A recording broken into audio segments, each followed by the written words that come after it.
Continuando con nuestro propósito de definir el concepto de trabajo en unos términos tan precisos y tan equívocos que no dé lugar a la confusión que puede haber en el lenguaje cotidiano cuando la misma expresión se utiliza con diferentes significados. Entonces, recordemos en primer lugar que habíamos dicho que la acción por la cual aplicamos una fuerza a un objeto con el fin de que se produzca un desplazamiento es lo que usualmente asociamos a trabajo, pero que en realidad cuando en la práctica hacemos este tipo de trabajo, casi siempre lo que hacemos es balancear las fuerzas para que un objeto se mueva, por decirlo así, de una manera inercial. Llegaremos a dominar esta concepción del movimiento según la cual, en ausencia de fuerzas, un cuerpo se puede desplazar indefinidamente.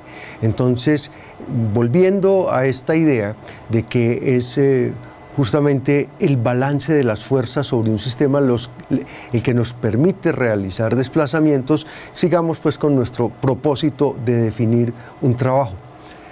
La mayor parte de los trabajos que encontramos en nuestra cotidianidad, decíamos, tienen que ver con vencer la fuerza de gravedad. Entonces todo el tiempo nos la pasamos tratando de equilibrar la fuerza de gravedad.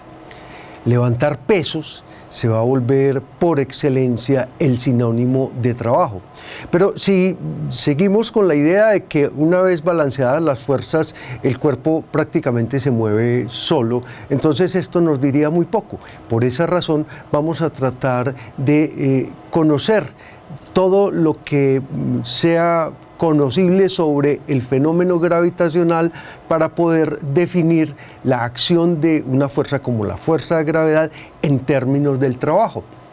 Para esto vamos a acudir al trabajo de Galileo y a los razonamientos y los análisis que Galileo hizo sobre fenómenos típicamente gravitacionales como por ejemplo el movimiento pendular.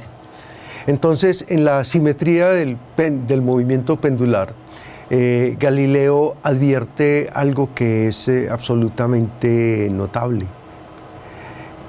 Galileo advierte que un cuerpo, al realizar un movimiento bajo la influencia de la gravedad sujeto a una cuerda, siempre asciende a la misma altura desde la que desciende. Analizar el movimiento pendular no es muy fácil debido a que se trata de un movimiento curvilíneo y los escasos recursos de los que disponía Galileo no eran los más adecuados para hacer, por ejemplo, un análisis muy minucioso de el comportamiento de la velocidad del cuerpo. Entonces Galileo acude a un expediente muy interesante y es convertir el movimiento pendular en el movimiento de un cuerpo que se desliza por un plano inclinado enfrentado a otro plano inclinado. De nuevo recuperamos la misma simetría que se tenía en el movimiento pendular. Encontramos las relaciones que ya teníamos, el cuerpo siempre asciende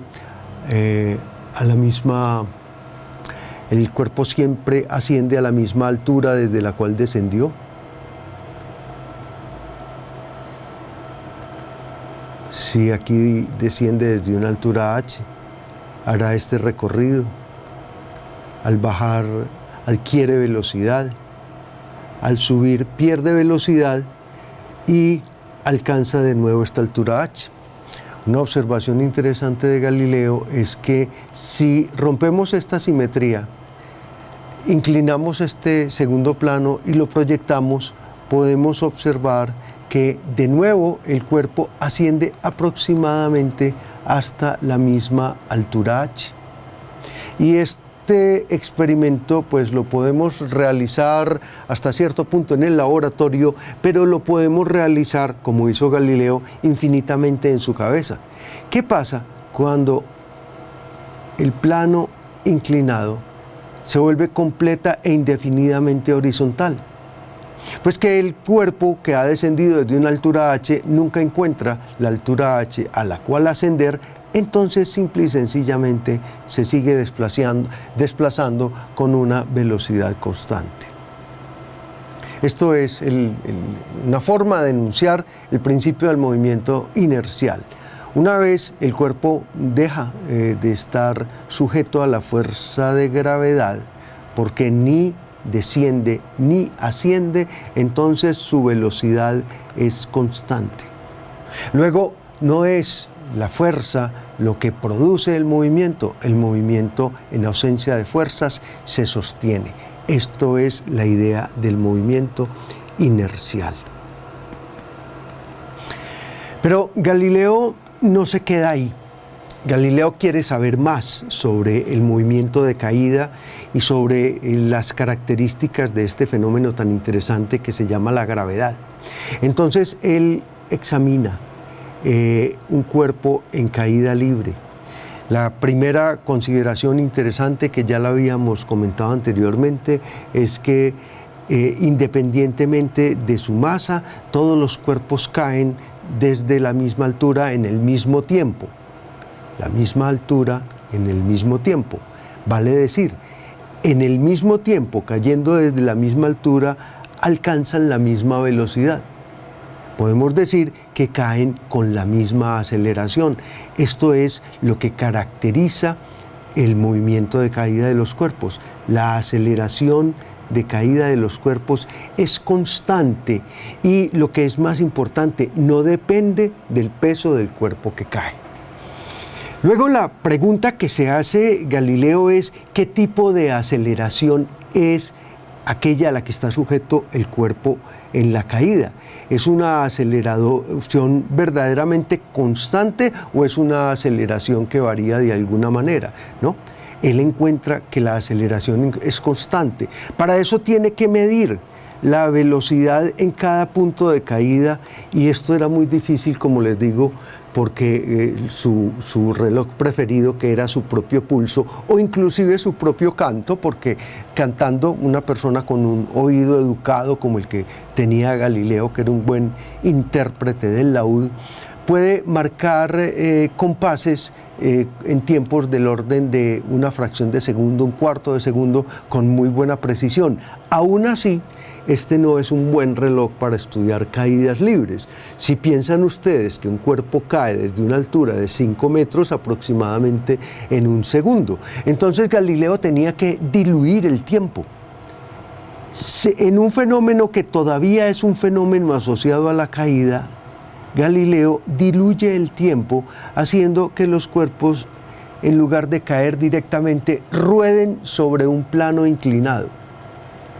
Entendiendo que la aceleración con la que se van a mover a lo largo del plano inclinado es una componente de la aceleración con la que caerían en la caída libre, si caracterizo el plano inclinado por el ángulo teta de su inclinación, entonces la caída libre es simplemente teta igual a 90 grados. De esta manera se podía establecer esta relación. Entonces Galileo lo que hace es determinar la posición que ocupa el cuerpo en tiempos sucesivos. Después de un intervalo de tiempo está acá, en el segundo intervalo de tiempo está acá, en el tercer intervalo de tiempo está acá, y bueno, así sucesivamente. Y entonces a este primer intervalo lo vamos a llamar S1, y a este segundo intervalo lo vamos a llamar S2, y a este S3, y así sucesivamente. Y entonces luego Galileo compara cada uno de esos intervalos. Encuentra que si el intervalo S1 es igual a 1, entonces el intervalo S2 es igual a 3, y el intervalo S1, S2, S3. El intervalo S3 es igual a 5 y el intervalo S4 es igual a 7, y así sucesivamente. Y entonces aquí encuentra una una recurrencia, encuentra una sucesión de números impares. Si uno suma los espacios totales recorridos, tendrá que en el primer instante de tiempo se recorre 1, y en el segundo se recorre 4, y en el tercero se recorre 4 más 5, que es 9, y en el cuarto se recorre 9 más 7, que es 16, y entonces, si los respectivos tiempos de descenso son 1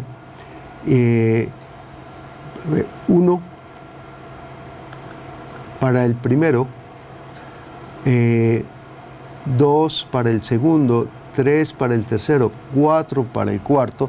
Entonces, miren que los espacios recorridos son proporcionales a los cuadrados de los tiempos transcurridos. La gran conclusión a la que llega Galileo es: el espacio recorrido es proporcional al tiempo al cuadrado. Es un análisis puramente geométrico que se usaba en esta época, cuando todavía no existe ni asomos del cálculo diferencial, pero hay una buena representación geométrica. Si el espacio recorrido es proporcional al tiempo al cuadrado, nos dice Galileo, entonces la velocidad en cualquier punto de la trayectoria será proporcional directamente al tiempo. Una definición muy elemental de lo que es aceleración me dice que la aceleración es la relación entre el cambio de velocidad y el tiempo transcurrido. Por lo tanto, podemos decir que en un movimiento en el que la aceleración es constante, como aparentemente es este, la velocidad está dada en términos de la aceleración por el tiempo, siempre y cuando, como en este caso, partamos de cero. Miren que es una relación absolutamente sencilla que viene de un análisis geométrico de cómo son las sucesivas posiciones. Hay muchas historias de cómo Galileo medía estos tiempos, que ya son tiempos relativamente largos, ya son tiempos del orden de segundos, porque en un tablón de unos 3 o 4 metros, con una pequeña inclinación de unos cuantos grados, el móvil se puede desplazar en tiempos de varios segundos. Galileo podía entonces hacer todas estas observaciones y llega a esta conclusión: el movimiento de caída es un movimiento uniformemente acelerado, en el que la velocidad es proporcional al tiempo transcurrido y el espacio es proporcional al tiempo al cuadrado. Veamos a qué conclusiones nos lleva esto. Volvamos con nuestra historia de que para subir un cuerpo, para elevar un cuerpo, uno lo que necesita es cancelar la fuerza de gravedad. En este caso vamos a cancelar la fuerza de gravedad mediante la tensión que voy a ejercer aquí con algún mecanismo para jalar esta cuerda. Esta tensión va a cancelar el peso, va a hacer de alguna manera anular el peso, y entonces decíamos un pequeño empujón hará que este cuerpo se desplace.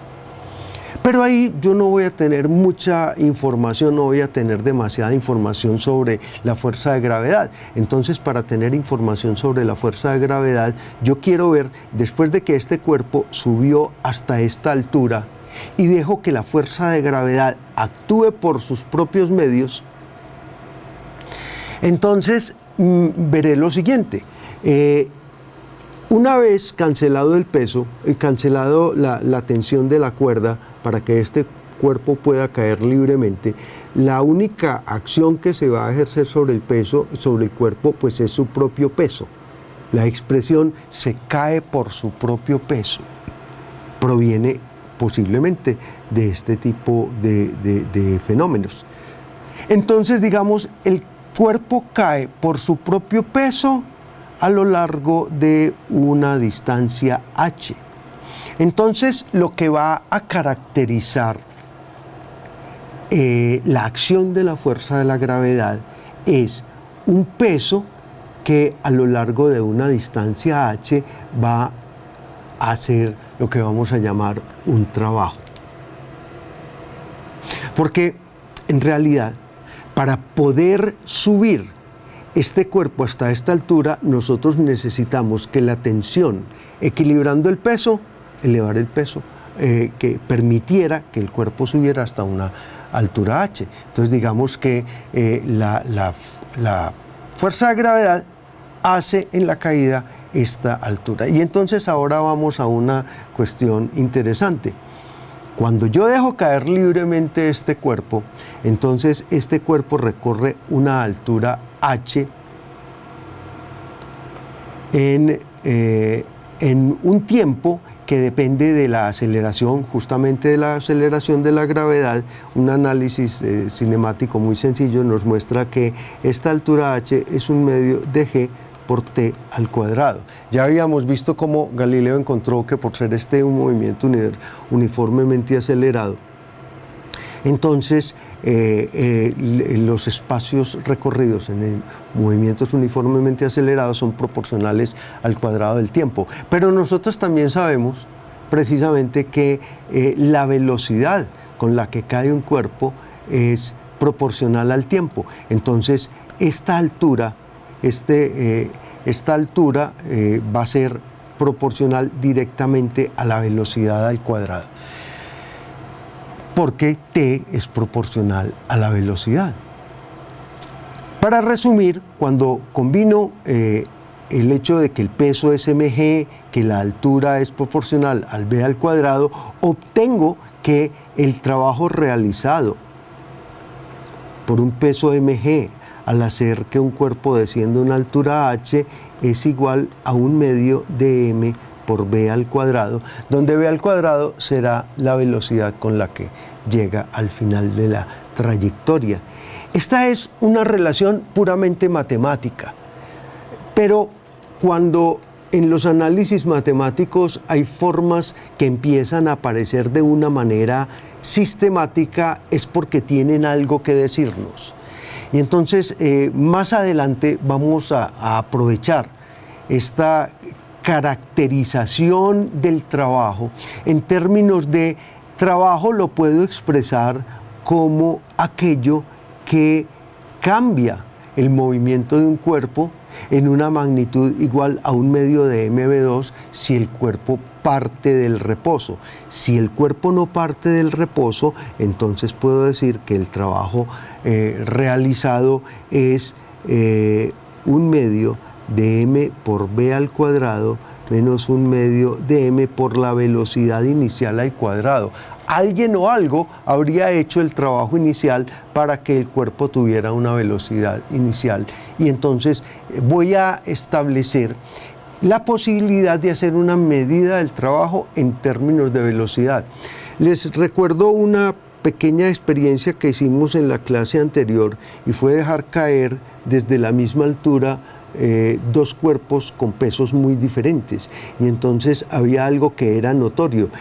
A pesar de que caían desde la misma altura y en el mismo tiempo, el cuerpo más pesado producía un impacto mayor. Bueno, ahora yo puedo medir ese impacto en términos de la velocidad. ¿Por qué es importante el impacto? Porque estoy pensando en trabajo. Y cuando estoy pensando en trabajo, estoy pensando, por ejemplo, en mover cuerpos, en elevar cuerpos. Entonces yo puedo relacionar la posibilidad de elevar un determinado cuerpo con la velocidad inicial que debe tener para que ascienda contra la fuerza de gravedad. Hemos establecido pues de una manera relativamente sencilla este término, el trabajo, en términos de el movimiento que adquiere un cuerpo. No quiero decir todavía el nombre que más adelante le vamos a dar a esta expresión, que seguramente ya muchos de ustedes la conocen. No los quiero confundir todavía con otros términos que se van a definir a posteriori, sino pensemos simplemente que cuando un cuerpo está en reposo y una fuerza actúa sobre él, la acción de esa fuerza se traduce matemáticamente en su movimiento expresado como un medio de mv2. Esta forma mv2 es curiosa. Un físico contemporáneo, físico y filósofo alemán contemporáneo de Newton, había desarrollado, por decirlo así, una mecánica alternativa a la mecánica de Newton, en la que, a diferencia de Newton, el concepto más importante, digamos, no era el concepto de fuerza o el concepto de cantidad de movimiento, sino el concepto que él llamaba vis viva, fuerza viva. Y la vis viva de Leibniz era justamente el término que tenemos acá, el término de mv2, sin un medio. Y entonces Leibniz analizaba colisiones entre bolas de billar y llegaba a la conclusión de que en esas colisiones se conservaba la vis viva, y para él era muy importante esa función como una magnitud física para analizar, por ejemplo, las interacciones entre los cuerpos. La interacción más sencilla que puede haber es el choque de dos cuerpos.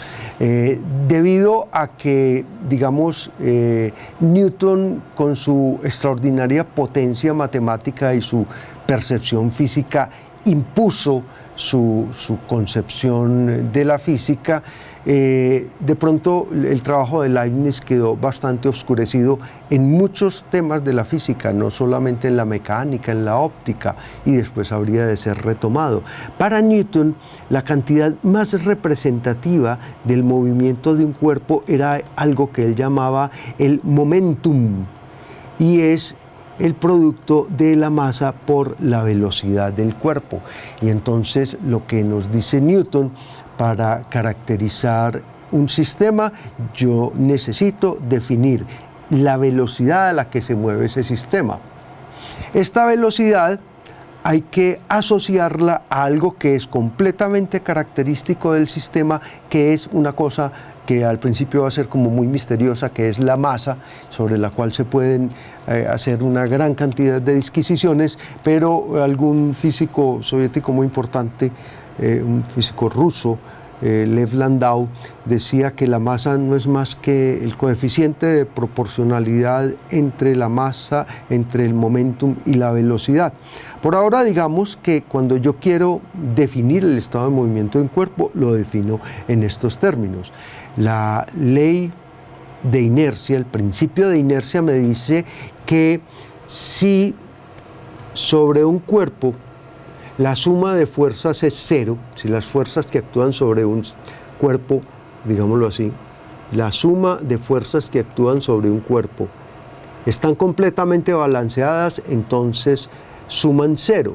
Entonces esto quiere decir que la cantidad de movimiento de ese cuerpo permanece constante. Esto es lo que llaman la primera ley de Newton. Esta primera ley de Newton me permite definir qué es para Newton la fuerza. Si un cuerpo, en ausencia de fuerzas, se mueve con cantidad de movimiento constante, es decir, uniformemente y en línea recta, entonces las fuerzas lo que hacen es cambiar la cantidad de movimiento. Entonces Newton dice: el cambio de la cantidad de movimiento es proporcional a la fuerza que actúa sobre el cuerpo, tiene la dirección de la fuerza y es proporcional al tiempo durante el cual actúa la fuerza. En estos términos definió Newton lo que es la fuerza. De aquí, un corolario directo es que la fuerza es el cambio de cantidad de movimiento por unidad de tiempo, esto es, la masa por velocidad final menos la masa por velocidad inicial sobre delta t, pero si la masa es constante, yo esto lo puedo escribir como m por delta b sobre delta t. A esta expresión delta b sobre delta t es a lo que conocemos como aceleración, y entonces hemos llegado a la archiconocida expresión de la segunda ley de Newton: fuerza es igual a masa por aceleración. En estos términos yo puedo definir la masa como la cantidad de materia en términos de la relación entre la fuerza aplicada a un cuerpo y la aceleración que ese cuerpo experimenta. Obviamente esto será todo en valores absolutos. Entonces, digamos, la masa para una fuerza dada, no me importa qué produce esa fuerza, si la produce un resorte, si la produce una tensión, si la produce un músculo, cualquiera sea esa fuerza, la acción de la fuerza es producir aceleraciones, y la relación entre la fuerza y la aceleración es la cantidad de masa. Ojo, esto no es una definición de lo que es masa. Ya habíamos dicho, para Newton la masa es el producto de la densidad por el volumen. Esto parecía un poco extraño, porque es que como densidad es masa por unidad de volumen, la cosa se veía un poco extraña, como que no dijera mucho. Y de pronto es eso, es que de la masa no hay que hablar tanto, sino tener en cuenta que es una magnitud física que yo puedo medir. Y ahora sí, volvamos a nuestro problema práctico de levantar objetos. En nuestro problema de levantamiento de objetos aparece históricamente un problema de gran interés que yo había mencionado en la introducción de este curso. Era el problema de extraer el agua de las minas. Vámonos por allá a la Europa, y muy particularmente a la Inglaterra del siglo XVII. En el siglo XVII, Inglaterra se había convertido en una gran potencia marítima y, por decirlo literalmente, se había tragado los bosques tumbando árboles para hacer barcos y tumbando árboles para hacer leña. Recuerden que estos países de altas latitudes son unos países que tienen un clima supremamente hostil y que pues la mayor parte del tiempo deben soportar temperaturas mucho más bajas que las que soporta el ser humano, y por lo tanto la calefacción es un requisito indispensable. La calefacción pues generalmente provenía de la combustión de madera. Pero dada la escasez de árboles, entre otras cosas, y lo digo pues como una pura referencia, pero que está muy relacionada con la historia que les cuento, la escasez de madera determinó una escasez de miel. La escasez de miel más adelante va a impulsar el cultivo y la comercialización del azúcar, y eso estará íntimamente relacionado con buena parte de toda esta historia de las máquinas que hacen trabajos, que es la revolución industrial.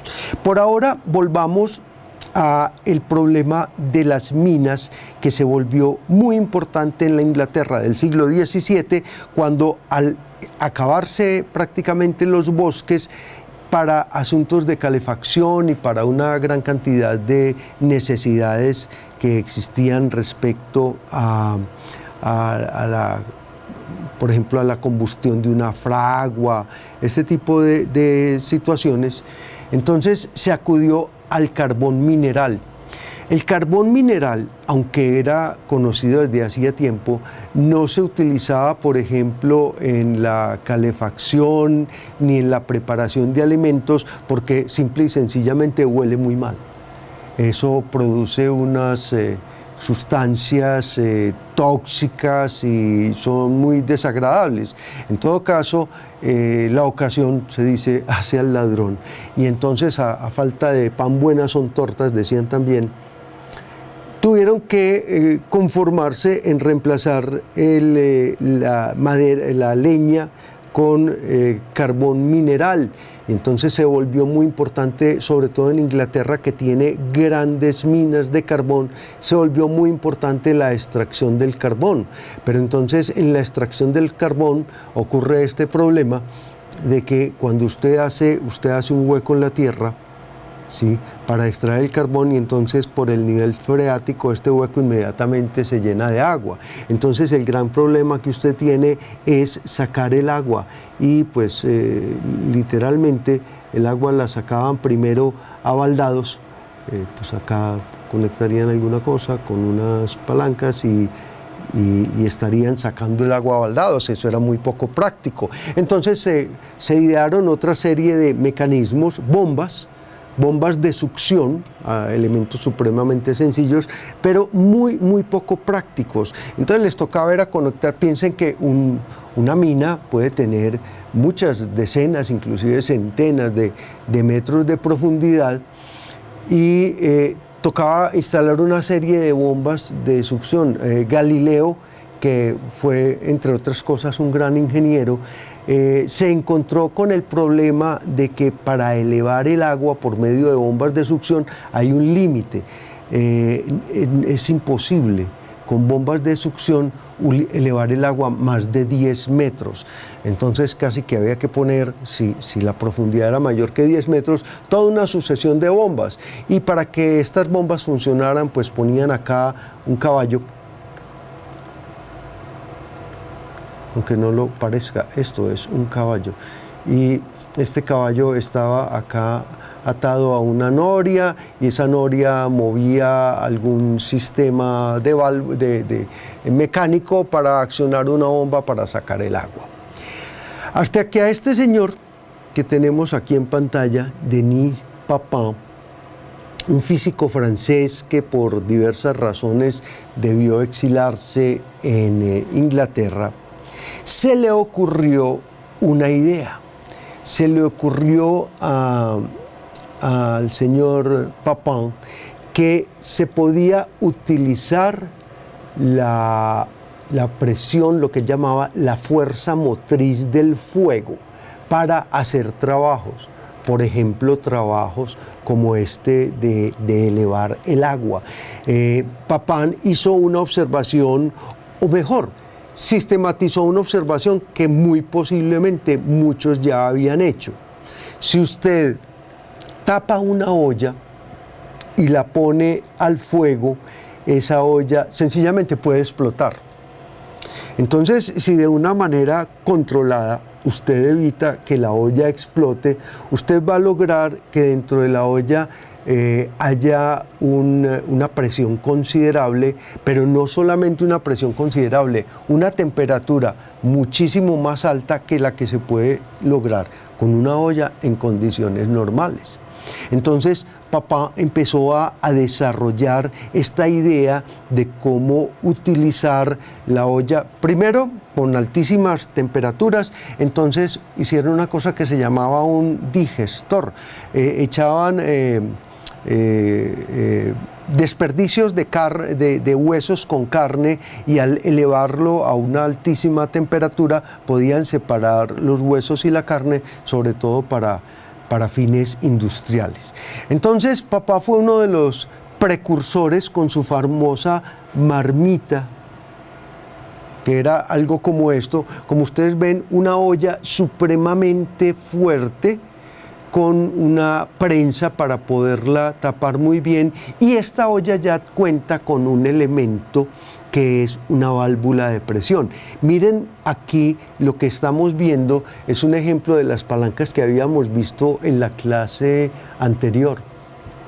Tenemos aquí el punto de apoyo, tenemos aquí el peso, y aquí una válvula que va a ser regulada desplazando este peso a lo largo de esta varilla. Se puede lograr que la bomba, la olla, admita más o menos presión antes de llegar a una situación crítica, y entonces de esta manera usted podía llegar a una serie de temperaturas pues muy altas. Aquí vemos una versión más moderna de la marmita de Papin, de nuevo una olla a presión muy bien asegurada, y ya a la derecha pues ustedes observan algo que es ya un utensilio doméstico absolutamente común y cotidiano, que es la famosa olla a presión. Entonces, las personas que trabajan en la cocina, los chefs, las cocineras y en todo caso las personas que se ocupan de este tipo de actividades, saben que cuando necesitan cocinar rápidamente algunos alimentos que usualmente, digamos, lo que a olla destapada se demoran mucho tiempo, se pueden hacer en mucho menos tiempo en la olla a presión, y la razón que hay detrás de todo esto es que en la olla a presión las temperaturas pueden llegar a ser supremamente altas. Pero ojo, cuidado, las ollas a presión son verdaderamente bombas de vapor, y en más de una ocasión pues se ha sabido de accidentes fatales porque por alguna razón la válvula de seguridad que todas estas ollas tienen en alguna parte se obstruyó, no funcionó o simplemente fue inadecuadamente reemplazada.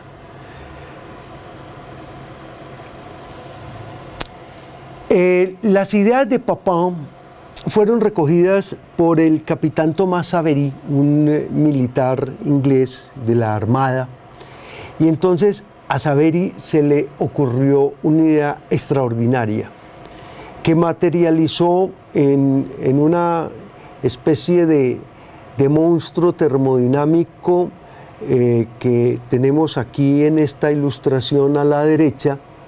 Si ustedes miran todo este sistema, dense cuenta de que es un aparato de muchos metros de altura que se colocaba en la boca de las minas y tenía por fin succionar el agua. Y succionaba el agua de una manera supremamente ingeniosa. Aquí tenemos un diseño esquemático de la máquina de Savery, y entonces miren en lo que este aparato consiste. Tenemos una tubería que llega hasta un depósito de agua subterráneo, pues muy posiblemente una mina. Esta tubería está unida a un depósito superior, y aquí tenemos otro recipiente que va en un determinado momento a succionar el agua. Ya les voy a explicar cómo. Todo empieza en este recipiente que tiene una letra A y que en realidad es una olla, de nuevo, nuestra famosa olla a presión. Es una olla a presión que está en un horno que tiene aquí un suministro de calor mediante fuego, mediante combustión. Miren acá, la olla cuenta con elementos de seguridad como los que habíamos visto ahora, la válvula de seguridad con un peso desplazable. Y entonces cuando esta olla se calienta se produce una gran cantidad de vapor. Este vapor pasa por este conducto hasta este recipiente marcado D. Y entonces el vapor lo que hace es que va desplazando el agua que se encuentra acá, y el agua sube. Si ustedes notan que acá hay unas válvulas de seguridad que dejan pasar lo que llaman un cheque, deja pasar el agua solo en una dirección. La válvula A deja pasar el agua en esta dirección, pero no deja que el agua se devuelva. Y la válvula B deja pasar el agua en esta dirección, pero no deja que el agua se devuelva. Entonces, cuando aquí se produce suficiente vapor, este vapor presiona el agua y el agua va a subir por acá a este recipiente. Una vez que el agua subió a este recipiente y esto está completamente lleno de vapor, entonces lo que se hace es que se cierra esta compuerta y este recipiente se enfría. Al enfriarse, el vapor se condensa, y al condensarse se produce una baja de presión, una descompresión. Como esto queda a muy poca presión y en cambio el agua del depósito está a presión atmosférica, entonces el agua sube por este conducto hasta llenar esto y balancear la presión atmosférica aquí dentro de este recipiente. Luego se abren las llaves y se repite el proceso, se produce vapor, el vapor desaloja el agua, sube el agua. ¿Cuál es el efecto total? El efecto total, después de una serie de ciclos, es que una cantidad de agua que estaba en este depósito fue elevada. En términos de lo que estábamos diciendo, que es relevante por lo siguiente, esta máquina, como les decía, esto era un verdadero monstruo. Y era un verdadero monstruo que se tragaba cualquier cantidad de combustible para funcionar. Y entonces el señor Savery le propuso a los mineros de la época, les propuso que le dejaran instalar su máquina en las minas y que le pagaran la diferencia entre lo que se comían los caballos que accionaban las bombas mecánicas y el carbón que gastaba su máquina. Como era una máquina que funcionaba con carbón extraído de la misma mina, pues entonces, a pesar de que era extraordinariamente ineficiente, la cosa funcionaba. Y miren algo histórico e interesante. Para poder comparar el trabajo de la máquina con el trabajo de los caballos, entonces había que definir conceptos como el de eficiencia, en términos de combustible, perdón, en términos de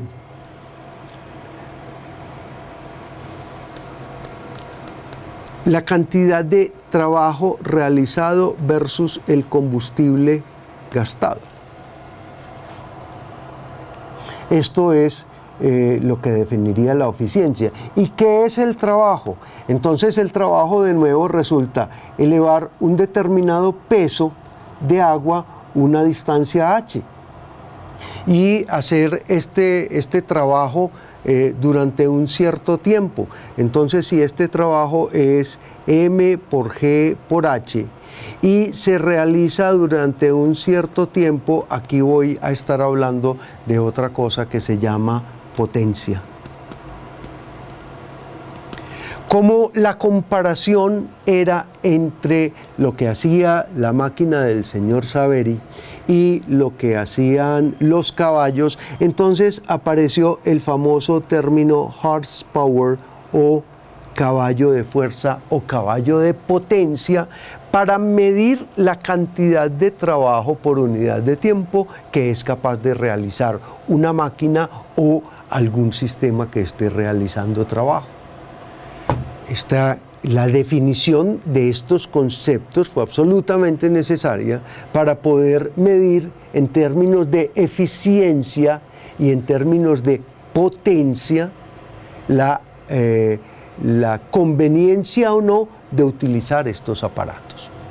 La máquina entonces del señor Savery se generalizó en su uso, pero rápidamente, viendo que era un aparato tan supremamente complicado, tan extraordinariamente grande y engorroso de manejar, absolutamente imposible de transportar, pues hubo quien se preocupó por mejorar este sistema, y realmente el próximo gran paso en el uso de la potencia motriz del fuego para realizar trabajo será la máquina de Newcomen, de la cual hablaremos en una próxima ocasión.